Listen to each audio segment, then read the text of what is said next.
back to another episode of Daily Current Affairs. My name is Aishwarya and I am representing Gallant IAS. Let's move on to today's topic. Now these are some of the topics for today. We have UDAN scheme. It's very important our GST systems and how its connectivity is helping the people of India. Then we have a chip design ecosystem. In my earlier video, I told you about the semiconductor, its importance and India's mission. Israel, what is happening in Israel apart from the Palestine issue, what is happening in Israel right now. Human challenge studies, I have already told you about this topic in my earlier videos, but we will be discussing it again in detail. And threat of dengue fever, which is rising right now. So first to our UDAN scheme. Now, as per the articles, about 74 airports under the UDAN. UDAN is Uday Desh Ka Aam Nagarik, where we are actually connecting tier 2 and tier 3 cities with air connectivity. So from that, in that perspective, we have actually developed about 74 airports in past 7 years. But out of this 74, only 11 are from scratch, which means that only 11 has been greenfield projects. The others are brownfield, which means that there were already structures and we've been reconstructing it to meet our needs. And out of this, already 15 have fallen into disuse. That 15 of it are not used now. And also there is collapse of half of the routes which is launched under regional connectivity. There was almost development about 479 routes. Half of it has already been collapsed or not in use now. I have told you this 479 routes also. These airports, out of which 225 has since ceased to operate.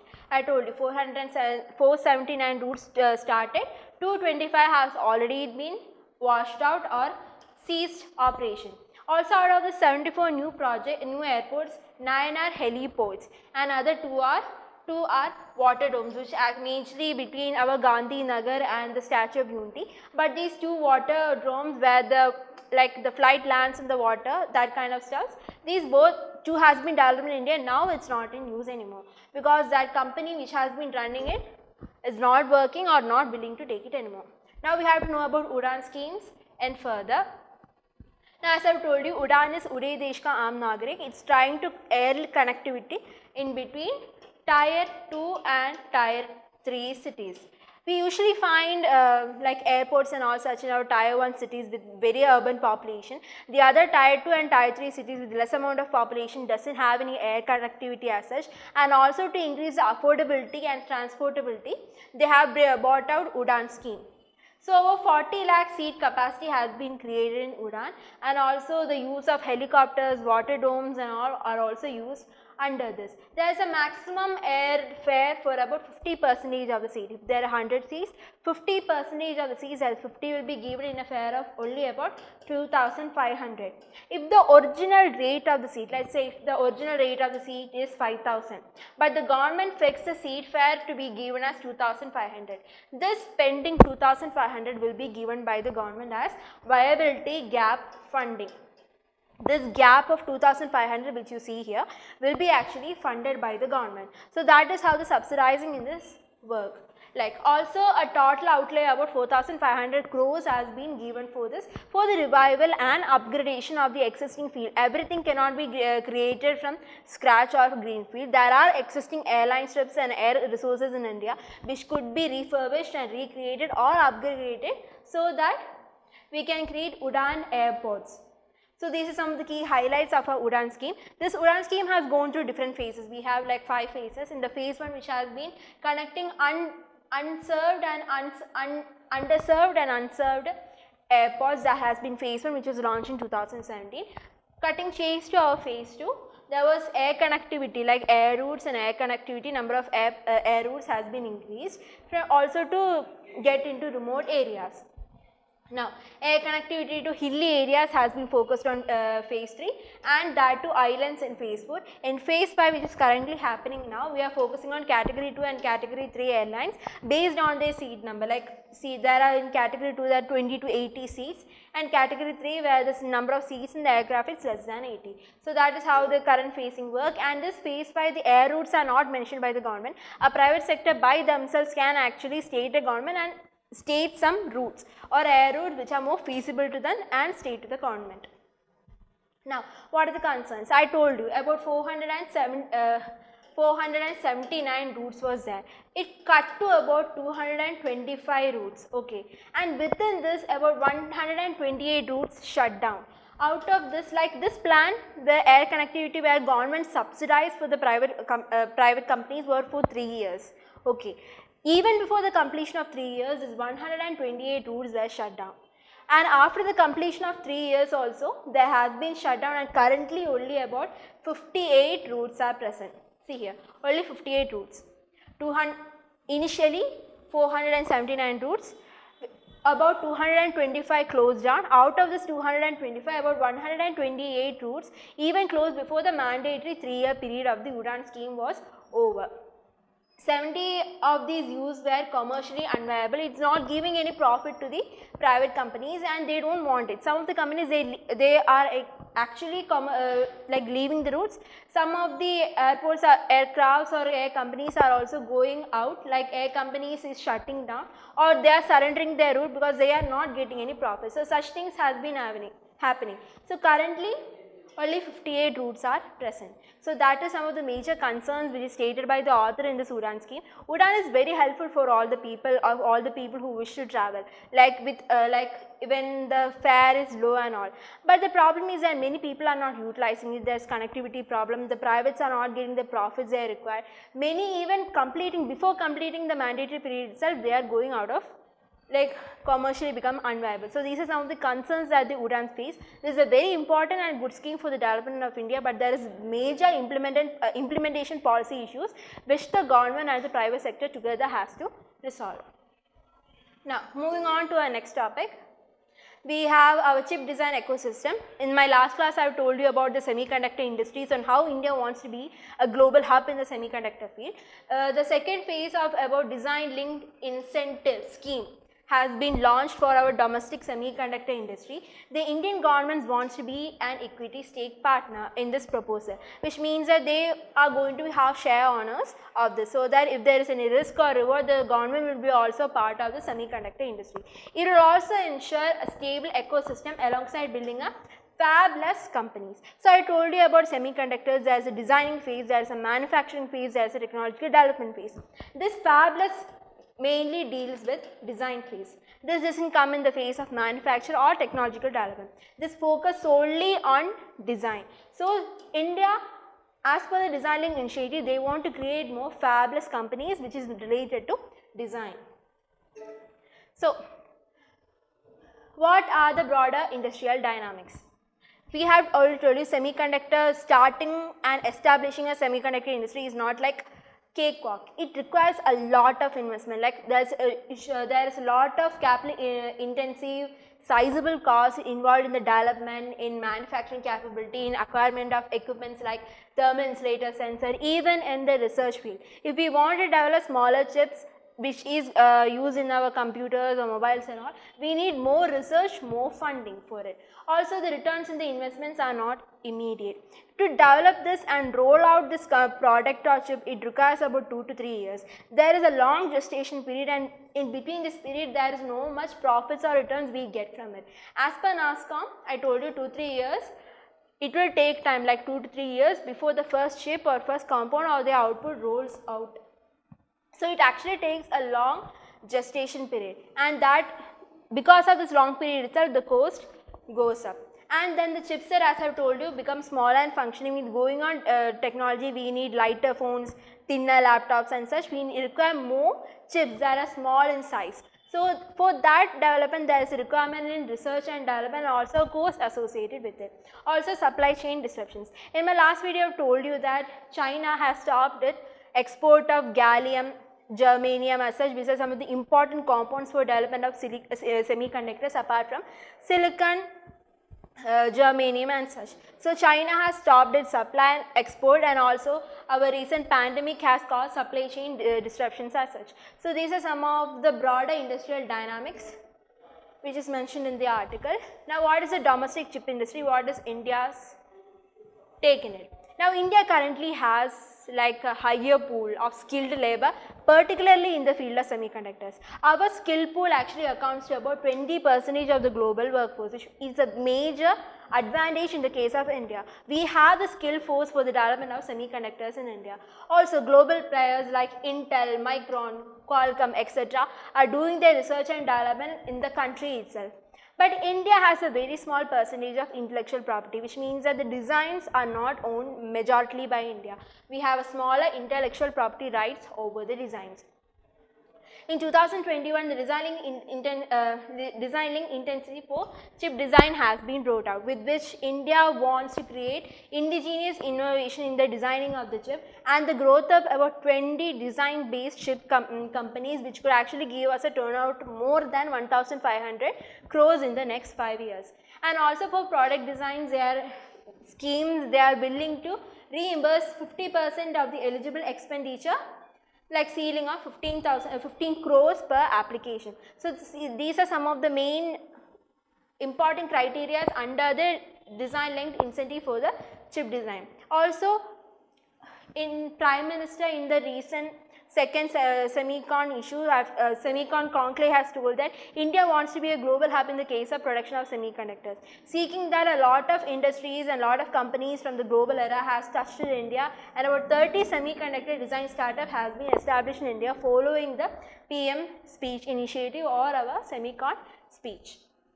So, that is the major issues, but we also face some of the challenges in this. As I have told you, governments wants to become an equity partner. So, there are some pros and there are some cons. In India, we don't have venture capitalists or people who could give money in the case of private sectors for India, particularly in the field of semiconductors. So, in that case, the government's help becomes very crucial. The governments can also give us a regulatory support, and they could, and even like government could support us even in the case of risk and also in the case of reward as well. Government offers to align their interest in the project success, ensuring shared risk and reward also. They also want to empower design companies to sell their chip design service more effectively and attract broader clients, because if there is no government presence, these companies would be wanting to just sell it to the global partners and not to India, so that they can connect with the global world, attract more investors and customers. But with government regulation, we can ensure that we get domestically, we also get more broader and much nicer services and effective client based market for our semiconductor industry in India.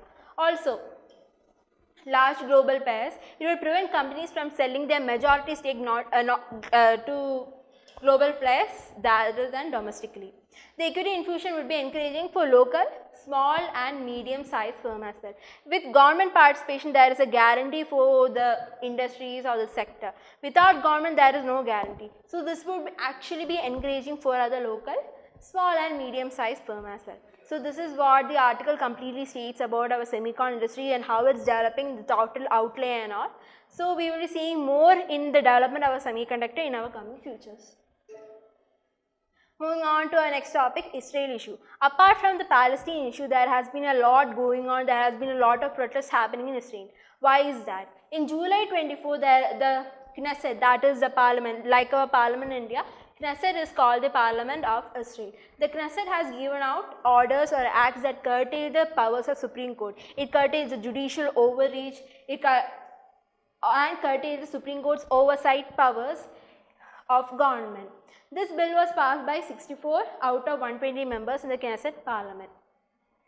Now, they want to abolish the reasonable doctrine.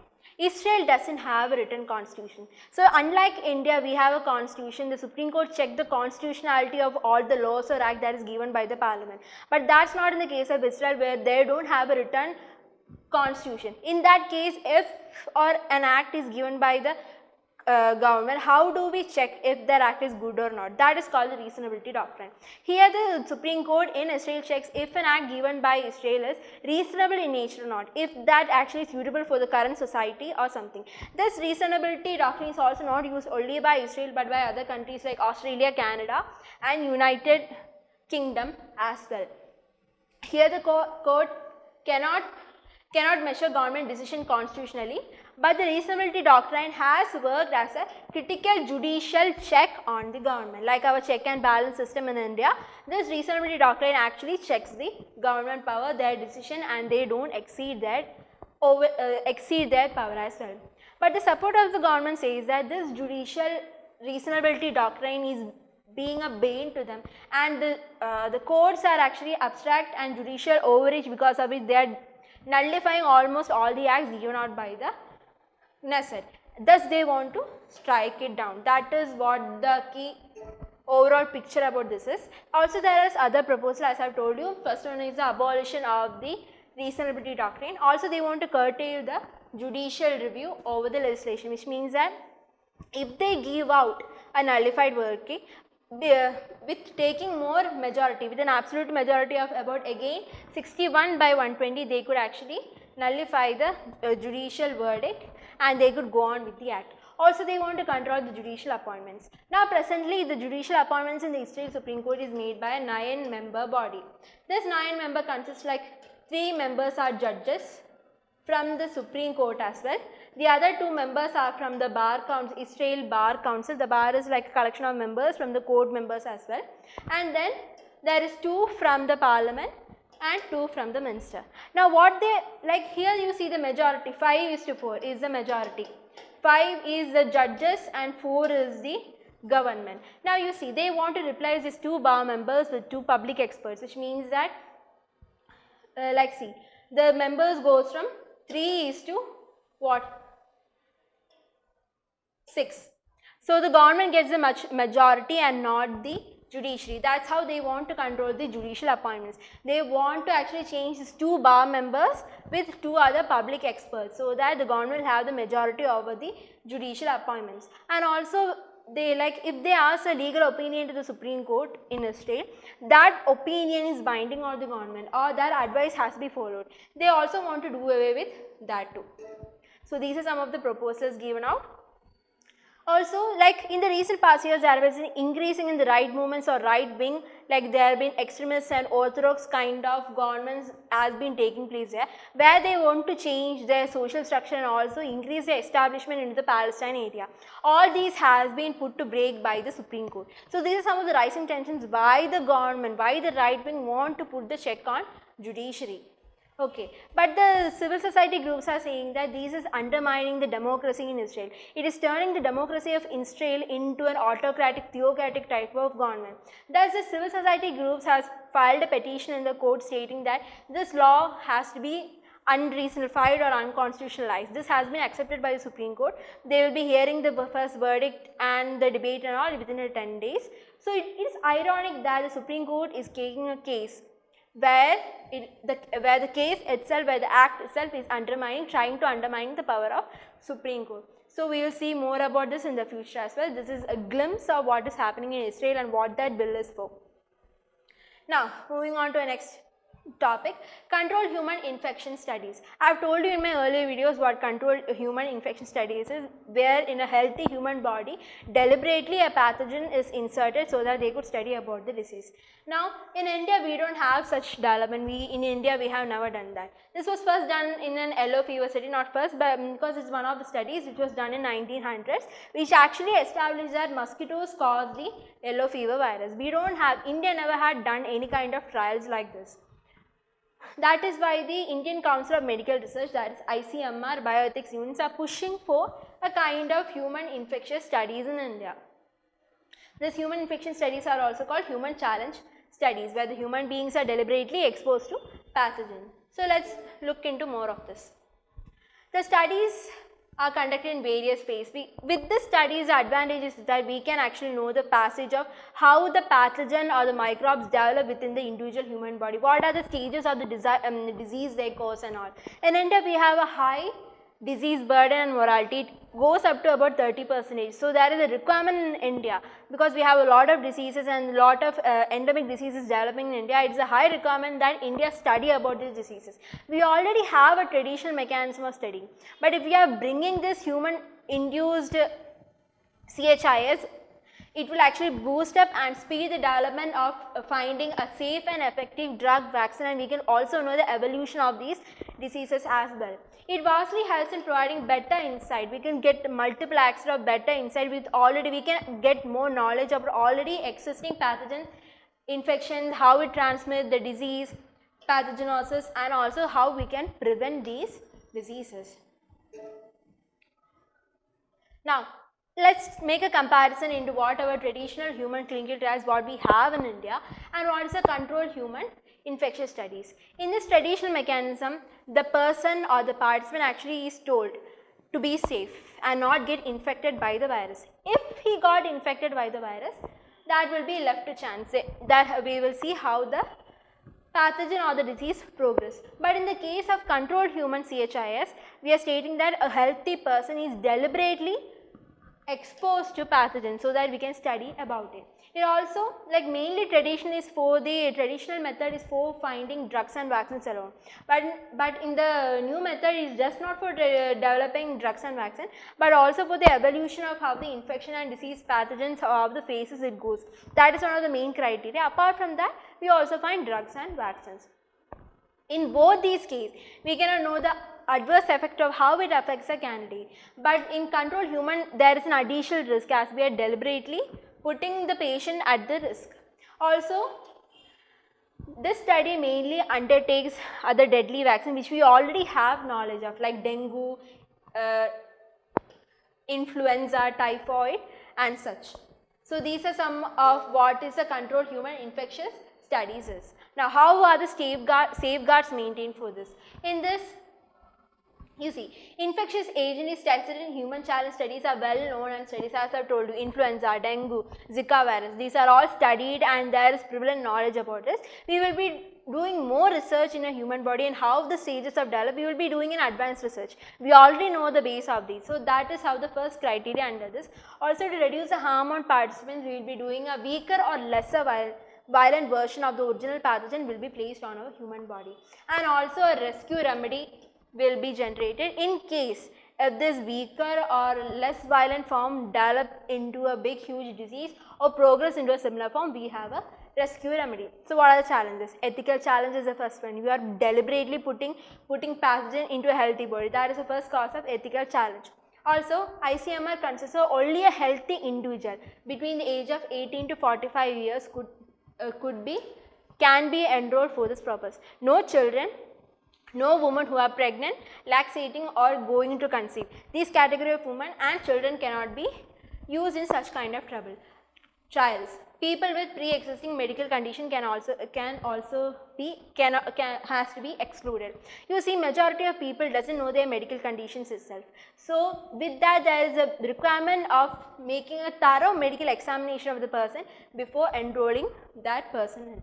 Also, according to the consensus, the payment of their trial, the payment has been made only after the candidate reveals that he is going to volunteer for this. Otherwise, if a poor person in need of money is hearing about the payment amount, he might come and apply even though he doesn't have an interest rate, he just wants the money. So, to avoid such kind of conditions, the amount has to be only given out after the volunteer has consented to participate. So, these are some of the challenges and safeguards mentioned under ICMR.